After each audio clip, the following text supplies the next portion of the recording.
Hello everyone, and welcome back to another episode of Ask Better Questions. I'm your host Peter Adams, and for those of you who are new here, I have over 20 years experience in leadership and consulting, and I'm a published author and a speaker in the leadership space, and my mission is to help excellent leaders become exceptional leaders through a better mindset. Now, I recently discovered that only 1 in 20 CEOs actually understand why their organizational customers buy from them. And today I want to dive deep into this and discuss why this is indicative of a much deeper issue in business. But before we start the episode, I'd like to take a minute to thank our sponsor, Color4 Solutions.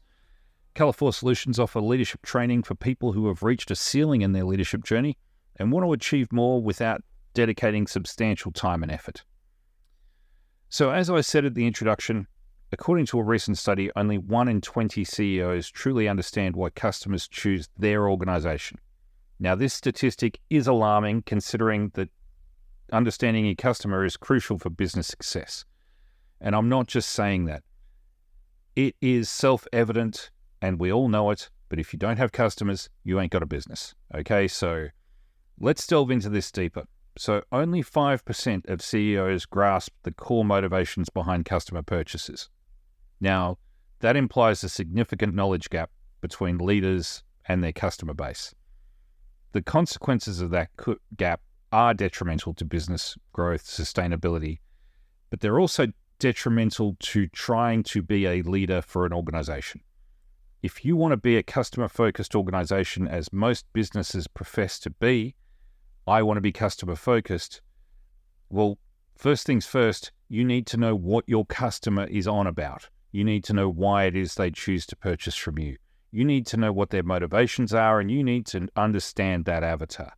Now, not understanding that means that everything else that flows downstream in your organization and being a customer-focused organization can't happen if the leaders don't understand what that actually means.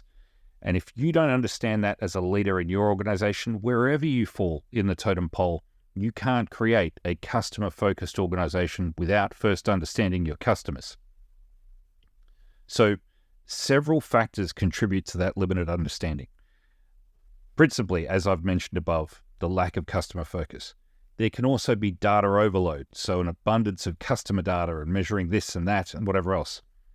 But primarily also a lack of customer interactions. So I understand if a CEO doesn't have regular customer contact, it's not practical to have CEOs having regular customer contact in most instances. Unless you're the CEO of Boeing and selling $750 million aircraft, it doesn't make a great deal of sense to have regular customer contact. But I guess the lack of customer focus is where I would like to focus. It is easy for CEOs to get preoccupied with internal operations or financial metrics and neglect customer insights. And I would like to note here that one of the pet peeves I have, and most people I know who have been in the customer service game have, is that this idea that your Net Promoter Score or your NPS or your customer surveys are the basis on which your customer focus can be measured.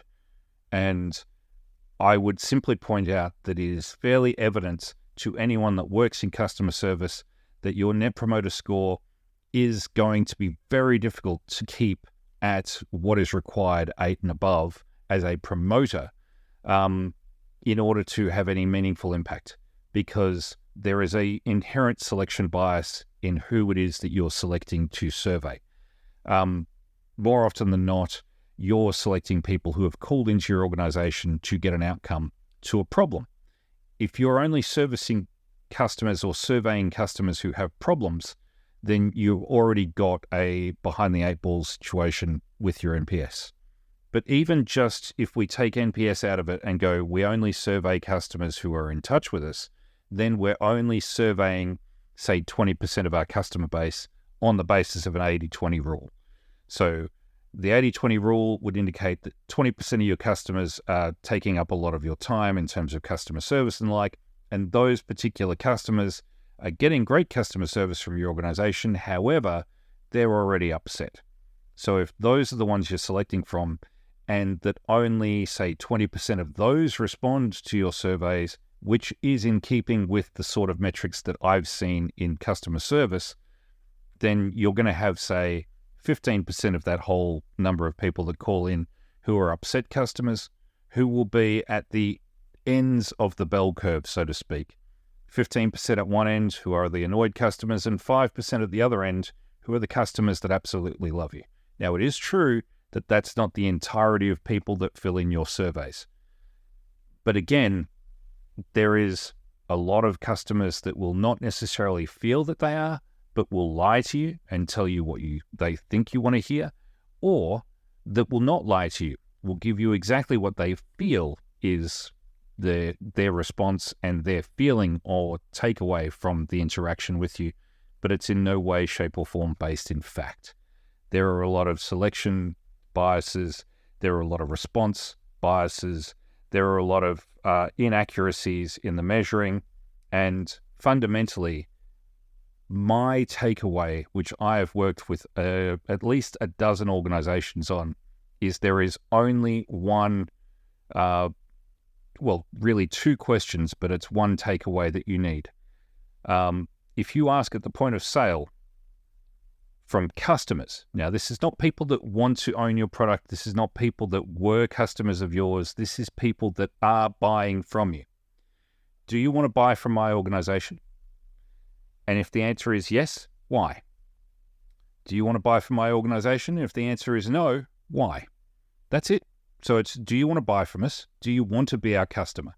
If the answer is yes, then why is that the case?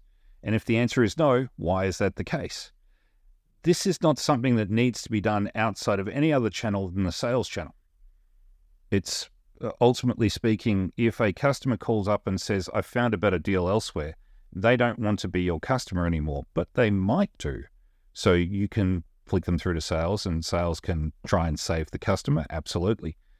But the question there is, why did you call up? Because you don't have to call up and cancel your account. You can simply just open an account with somebody else and order stuff through them, more often than not. So if a customer is calling you and giving you the opportunity to save business, by all means follow that up. The real leadership implication here is the only people you should be surveying is customers. You shouldn't be selection biasing those. You should be selecting all customers and asking them, why do you want to buy from us? What are our main advantages? Because this will dig down into what our advantages are in our marketplace. What's that point of differentiation? And then sell to them. It shouldn't be dealing with people who are upset with you or that are very happy with you. You don't necessarily want either extremity of the bell curve feeding into your customer perception. You want to know that the 80% in the middle of the bell curve, where do they sit? Because I have seen month after month NPS scores diving at businesses who are increasing their customer base, but it seems that their customers are more and more unhappy. Well, that doesn't gel with a model like this where you have more and more people wanting to buy from your business. Would that be the case if they were unsatisfied with your customer service? It just simply wouldn't be. But your NPS continues to come back poorly because those customers that are upset with you are very upset with you. And there is an increased workload for a small number of agents in the customer service game trying to placate people that are upset with you. And to be honest with you, if you're a growing business, some of those people that are upset with you, you'll be happy to see the back of, because it costs you more to service those customers than it does to bring on some new ones. And that is not always the case, that's true, but some customers you do not want to have. Now, in any case, getting back to the main point of today's discussion, what are the implications of a limited CEO understanding of customer motivations? And how can organizations bridge that knowledge gap and foster a more customer-centric leadership approach? My hypothesis is you need to be making sure the sales team, not the marketing team, but the sales team, because the marketing team understand who they're targeting, but the sales team need to understand, in light of who the marketing team have targeted, do you want to buy from us? and why. And that's it. That's all they need to understand at the end of every call, at the end of every sales meeting. It's, did you ask those two questions, and write down their answers or record their answers in some way that then can be fed back up the chain, because that is predominantly what a CEO needs to know. Why are customers buying from us, and that they are buying from us? Not people that might want to be a customer someday, not people that are fans of Ferrari, not people that dream of owning a Ferrari, not people that are upset that they don't own a Ferrari, but people that buy a Ferrari. They want to know, Ferrari wants to know, what do those people want? Because they're the ones that are shelling out money to buy Ferraris. So the negative consequences of CEOs not knowing these things are, we have ineffective marketing strategies that miss target audiences, miss the mark entirely, or we get a Bud Light situation whereby you're out of touch with why it is that your customers buy your beer. We have products and services misaligned with customer needs. I've worked with software companies that have gone, this will be a great idea, this is a feature that I think everyone will want. And their customers going, no, in fact, you've taken features out of the software that we specifically use your software for, so we're no longer going to go with you. And you need to be having those conversations with customers before you change feature sets in software and in other products as well. And you have difficulty in building strong customer relationships because your brand advocacy and your growth are stunted by not knowing who it is that you're actually going for. So you need to prioritize customer insights. You need to have your sales team asking those two questions. Do you want to buy from us? Which is that's bread and butter for sales, but also finding out the why. You want to empower those customer-facing teams, including your customer service options. You want to get those, giving all your employees at all levels a voice in feeding back customer strategy and voicing the concerns they've heard can be communicated through. And you want to promote customer interactions. You want to encourage customers, not people that want to be customers, not people that were customers, but customers who are current customers paying you money. You want to prioritize their feedback mechanisms so that they can provide feedback to all levels of the business. Part of your customer support team should not necessarily just be handling customer calls, but also any correspondence that comes in to make sure that it gets to the right people so that people have feedback communicated to them in terms of, this is what we need to do for our existing customer base to maintain that customer base and grow it. And lastly, you want to invest in customer analytics that work. And that's predominantly it's very business specific, but it starts with, which direction is your customer base going? Is it expanding or is it shrinking? Are you selling more products? Are you selling higher value products? What's your product mix? Those sorts of things.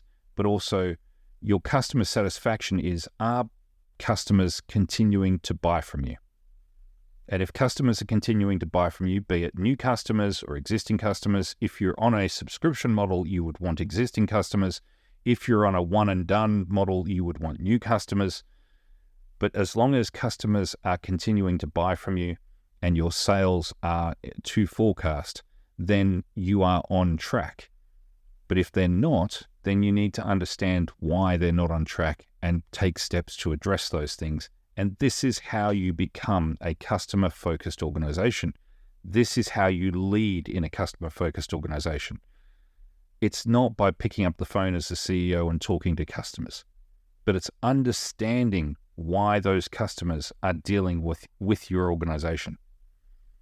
So I understand this has been a very fast and very quick and dirty podcast, but the value here is understanding that you need to understand why your customers buy from you in order to be able to lead your teams in a customer-centric way.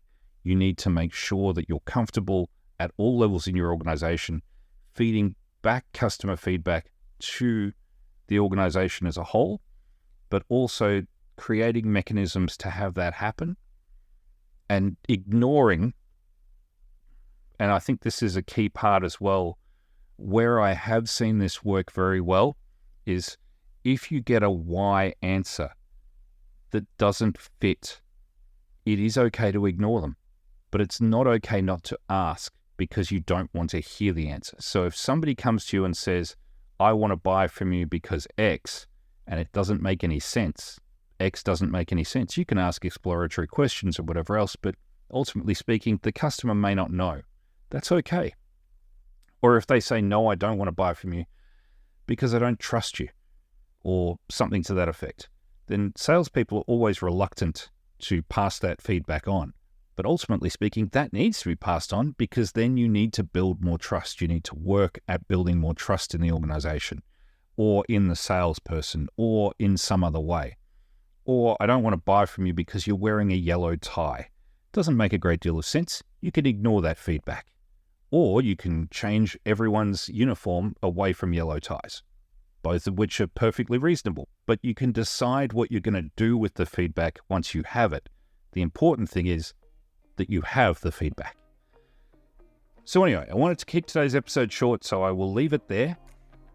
There are takeaways in there, and feel free to leave feedback in the comments below under the video, or contact me via the links in the description. We always welcome feedback here. Thank you for joining me on today's podcast. Once again, I'm Peter Adams, and until next time, keep asking better questions.